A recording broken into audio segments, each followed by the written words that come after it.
Hey guys, Andrew with RCBS. In this video, I'm going to show you how to load on your RCBS Pro Chucker 7.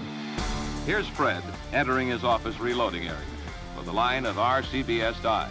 Modern equipment like this makes it possible for RCBS to turn out precision-eared equipment. You've got your RCBS Pro Chucker 7 all set up, and now you're ready to load. Once you've got the hang of running your press, you'll be turning out quality ammunition in no time.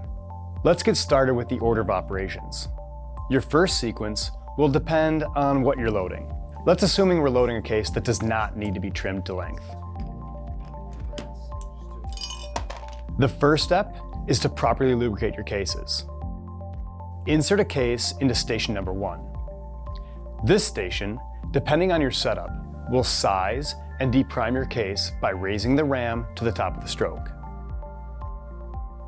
Lowering the ram to the bottom of the stroke will automatically index the case to the next station.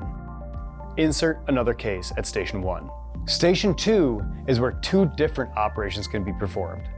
First, by pushing the press handle fully to the rear, the case can be primed. The second function, depending on how you've set up your press's die plate, will be an expander die for straight wall cartridges or no die at all. As each case advances, each of the previous stations are doing the same operations we've covered if there is a case present. Insert another case at station 1. Station 3 is where the case-operated powder measure will dispense a measured powder charge.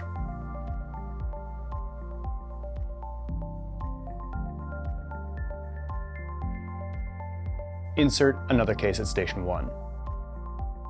Station 4 is much like station 2, and its function is dependent on how you've set it up. It could be a lockout die or even a powder check die. The choice is yours. And today, we've installed a powder check die. Insert another case at station 1.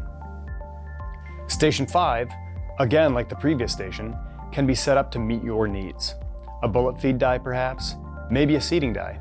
Again, this depends on your chosen setup.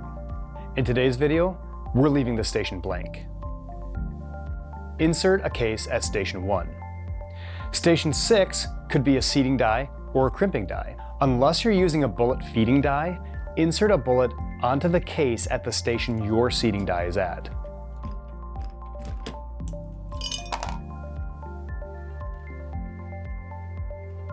Insert another case at station 1. With the RCBS Pro Chucker 7, you've still got one last station, station 7. Some folks put a crimp die here. With that last cycle of the ram, your now fully completed cartridge will eject into your ammo bin, and you will have several others in different steps along the way. Keep the rhythm going. Here's a way I like to remember the steps: bullet, case, size, index, prime. Bullet. Place the bullet on the case under your seating die, unless using a bullet feeding die. Case. Place the case in station 1. Size. Lower the handle to raise the ram, pushing the cases into the dies. Index. Raise the handle to lower the cases and index the shell plate. Prime. Push the handle fully to the rear to prime the case at station 2. I hope this video helped you get your Pro Chucker 7 progressive press up and running. Any questions? Drop in the comments below, or reach out to the RCBS customer service team at rcbs.com anytime.